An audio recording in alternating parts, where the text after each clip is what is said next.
महिला डिलीवरी के समय डिलीवरी को लेकर थोड़ा सा घबराई हुई होती है और वह भगवान से प्रार्थना करती है कि किसी भी तरह उसकी नॉर्मल डिलीवरी हो जाए।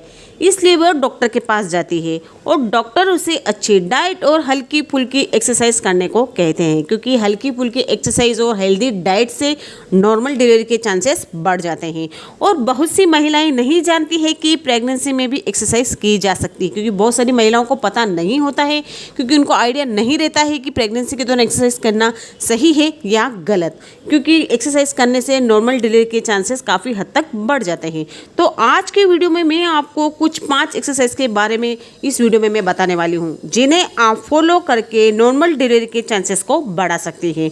और उसके साथ ही मैं आपको 9वें महीने में नॉर्मल डिलीवरी के लिए कुछ सावधानियां भी बताऊंगी। मतलब कि अगर आप नॉर्मल डिलीवरी चाहती हैं तो कुछ सावधानियां आपको बरतनी पड़ेगी 9वें महीने में, तो इससे भी आप नॉर्मल डिलीवरी के चांसेस को बढ़ा सकती हैं। तो वीडियो काफ़ी हेल्पफुल होने वाली है, तो वीडियो को आप बिना स्किप किए पूरा देखना, बिल्कुल भी स्किप मत करना। उससे पहले अगर आप पहली बार हमारे चैनल पर विजिट कर रहे हैं तो चैनल को कर लेना सब्सक्राइब और साथ में बेल आइकन को भी प्रेस कर लेना। तो चलिए बिना देर के वीडियो की तरफ बढ़ते हैं। तो सबसे नंबर 1 पर जो एक्सरसाइज है वो है स्ट्रेचिंग।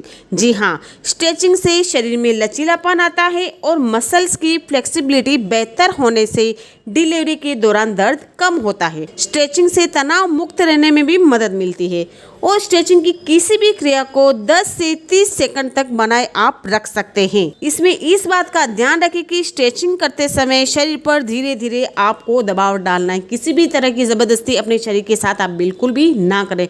स्ट्रेचिंग करते समय धीरे धीरे धीरे दबाव आप डालें, क्योंकि ये जो 9वां महीना होता है वो बहुत ही नाजुक होता है। तो इसलिए अपने शरीर के साथ किसी भी तरह की जल्दबाजी बिल्कुल भी ना करें। और उस स्ट्रेचिंग करते समय अगर आपको बहुत ही ज़्यादा दर्द हो रहा है तो आप उस स्ट्रेचिंग को वहीं पर स्टॉप कर दें। अपने शरीर के साथ किसी भी तरह की जल्दबाजी आप बिल्कुल भी ना करें। वहीं नंबर 2 पर है वॉकिंग।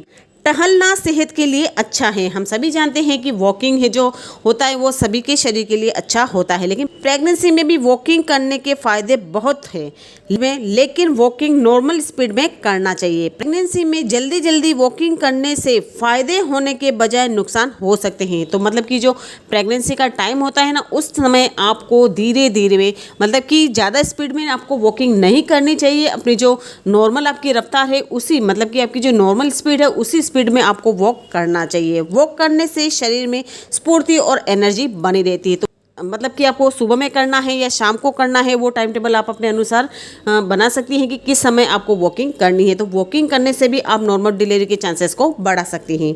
वहीं नंबर 3 पर है लेग लिफ्टिंग। इस एक्सरसाइज को पीठ के बल लेट कर किया जाता है। इसके बाद पैरों को सीधा ऊपर की तरफ उठाए। वैसे तो लेग लिफ्टिंग कई तरीके से की जा सकती है, लेकिन प्रेगनेंसी में किस तरह से लेग लिफ्टिंग एक्सरसाइज करना है और इस बारे में आप डॉक्टर से सलाह ज़रूर लें।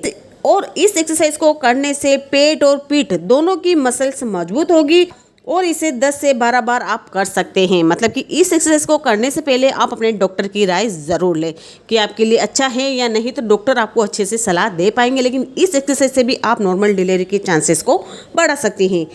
वहीं नंबर 4 पर है उखड़ बैठना। उखड़ू बैठने से पेल्विक मजबूत हो जाता है। इससे बच्चे को डिलीवरी के समय आने से ज़्यादा मेहनत नहीं करनी पड़ती है।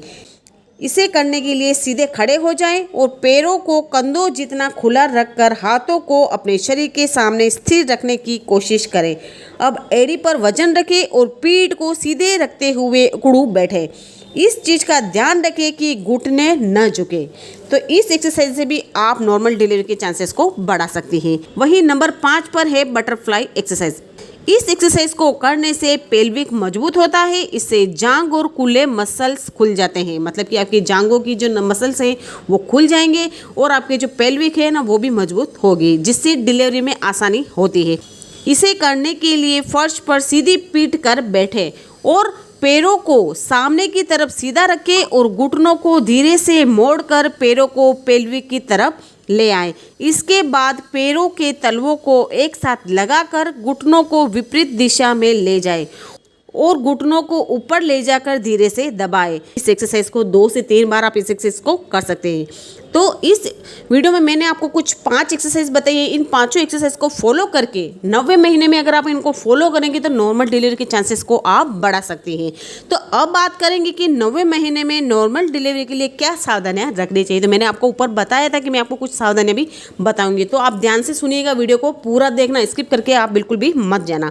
तो सबसे पहले जहाँ प्रदूषण और धूल हो तब वहाँ आपको एक्सरसाइज बिल्कुल भी नहीं करनी है। जहाँ पे प्रदूषण हो, बहुत सारा धूल मिट्टी हो, तो वहाँ पर आपको ये एक्सरसाइज वगैरह नहीं करना चाहिए, क्योंकि आपके साथ आपका बच्चे का भी स्वास्थ्य जुड़ा हुआ है। इसलिए मैं तो आपको यही राय दूंगी कि आप जो सुबह अर्ली मॉर्निंग जो अगर आप एक्सरसाइज करेंगे ना, तो इससे आपको काफ़ी बेनिफिट्स होगा, क्योंकि उस समय शांत वातावरण रहता है, तो किसी भी तरह का शोरगुल नहीं रहता है, तो वो समय उचित रहेगा। अगर आप करना चाहती हैं तो वो समय उचित रहेगा। तो इसलिए आप जहाँ भी एक्सरसाइज कर रही हैं तो वहाँ पे आपको प्रदूषण और धूल वगैरह बिल्कुल भी नहीं होना चाहिए।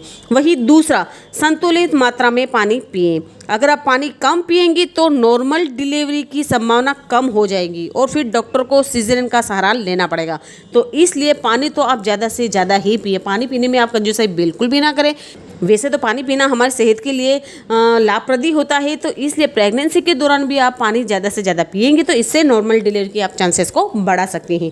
वही तीसरा, ज़्यादा भारी सामान बिल्कुल भी ना उठाएं। अगर आप घर का काम करते हैं, हाउसवाइफ है, तो आप भारी सामान तो आप बिल्कुल भी ना उठाएं। उसके लिए आप किसी दूसरे फैमिली मेम्बर को आप बोल सकती हैं।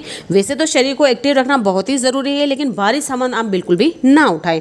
वहीं चौथा, प्रेगनेंसी में खुद का ख्याल खुद रखें और आलसी तो बिल्कुल भी ना बने और अपने शरीर को ज़्यादा से ज़्यादा आप एक्टिव रखें। जिस तरीके से आराम हमारे सेहत के लिए ज़रूरी होता है, तो उसी तरीके से हमारे शरीर को भी एक्टिव रखना भी बहुत ही ज़रूरी होता है। ऐसा नहीं कि हमारा डिलीवरी समय चल रहा है तो हम आराम ही करेंगे। अगर आप आराम ही करेंगे तो फिर आपको सिजेरियन ऑपरेशन का सहारा लेना पड़ सकता है। तो इसलिए अपने शरीर को ज़्यादा से ज़्यादा एक्टिव रखें और आलसी तो आप बिल्कुल भी ना बनाएं। अगर आपका शरीर थक गया है तो आप अपने शरीर को आराम दें, नहीं तो अपने शरीर को आप ज़्यादा से ज़्यादा एक्टिव रखें। और मैं आपको पर्सनल राय यह दूंगी कि प्रेगनेंसी के दौरान किसी भी तरह का व्यायाम करने से अगर आपके शरीर पर ज़्यादा दबाव बने या फिर दर्द हो तो उस व्यायाम को आप तुरंत करना बंद कर दें और कोई भी व्यायाम ज़बरदस्ती ना करें और अपने शरीर के साथ किसी भी तरह की ज़बरदस्ती आप ना करें। और ध्यान रखें कि आप जब भी व्यायाम करें तो आपके साथ कोई दूसरा फैमिली मेम्बर मौजूद होना चाहिए, क्योंकि 9वां महीना होता है तो उस समय कभी भी दर्द उठ सकता है। तो इसलिए कुछ भी एक्सरसाइज आप कर रहे हैं तो अपने फैमिली मेम्बर को साथ में रखकर आप करें, मतलब कि आपके जो फैमिली मेम्बर है उनके सामने रहकर ही आप एक्सरसाइज करें। और इन सबसे इम्पोर्टेंट बात कि कोई भी व्यायाम करने से पहले अपने डॉक्टर से आप ज़रूर राय ले लें। जो मैंने आपको यहाँ पर 5 एक्सरसाइज बताई हैं, इनको करने से पहले आप अपने डॉक्टर की राय ले लें, क्या मैं इन एक्सरसाइज को कर सकती हूँ या नहीं, ये क्या हमारे शरीर के लिए और हमारे बच्चे के लिए अच्छा है या नहीं। तो डॉक्टर आपको और अच्छे से राय देंगे। तो इस वीडियो में मैंने आपको कुछ 5 एक्सरसाइज के बारे में बताया और उसके साथ साथ मैंने आपको कुछ सावधानियाँ भी बताई है। अगर आप इनको फॉलो करेंगे तो नॉर्मल डिलीवरी के चांसेस को आप बढ़ा सकती हैं। आई होप कि आपको आज की वीडियो पसंद आई होगी। अगर आपको आज की वीडियो थोड़ी सी भी हेल्पफुल लगी हो तो वीडियो को लाइक शेयर कमेंट ज़रूर करना। और चैनल पर पहली बार विजिट कर रहे हैं तो चैनल को कर लेना सब्सक्राइब और साथ में बेल आइकन को भी प्रेस कर लेना। तो चलिए मिलती हूँ नेक्स्ट वीडियो में, तब तक के लिए bye bye and take care.